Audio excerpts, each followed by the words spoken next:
So the two of them, because they were so interested in Native American spirituality, in 1959 they visited U.S. for the first time.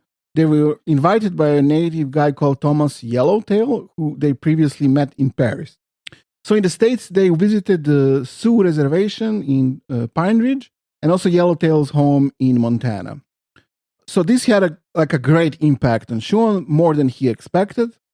He met a lot of native people there, allegedly, according to his biography, and participated in a number of their dances there, including the Sundance ceremony, which lasted for 3 or 4 days in Idaho. And he claims that in his autobiography that before they went back to Switzerland, they were adopted into the Sioux, and they got their native names there. Of course they claim that. Yeah. I mean, Mark Sedgwick states that as fact. I put there they claim that this happened. Yeah, and he also claimed that they made him into a Sufi, sheikh immediately. He probably just wanted to come back and be like, so you guys, now I've become, they admitted me into parts of this tribe. Yeah. And now we are painting these pictures for our, for our Sufi order. Yeah. We're also Sioux now. Can you imagine that, being a follower of a Sufi order who's also claims that he's American Canadian and he's just some German guy? It's just some German guy. That's what I'm saying.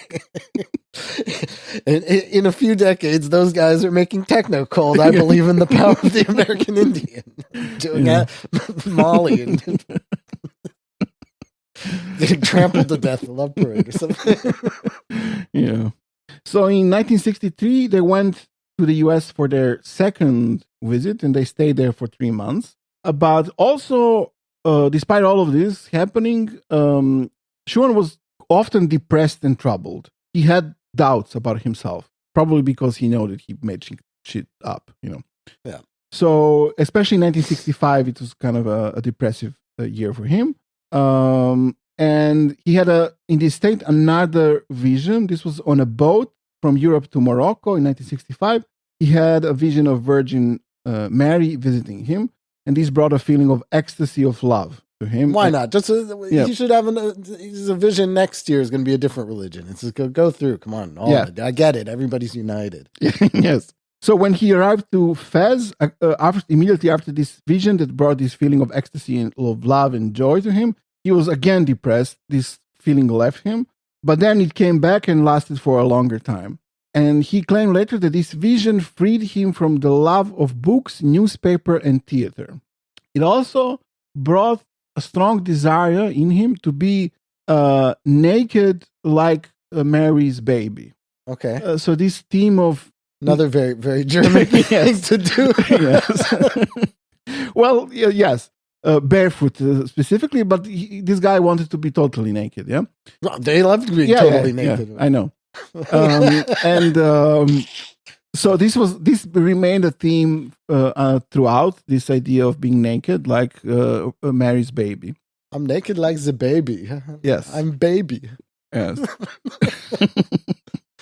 Nurture me, I'm baby. So he started now thinking that he has I think he probably thought this from before, but now he talks about having some kind of a special relationship with heaven or something like that.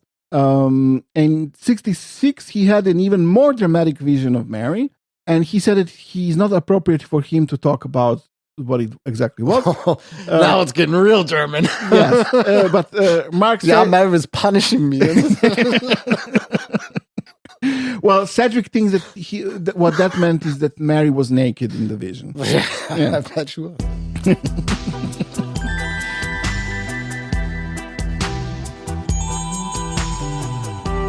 If you want access to this full episode along with hundreds of hours of other assorted weirdness, subscribe to our Patreon at patreon.com/tenetpod and help us out a little bit.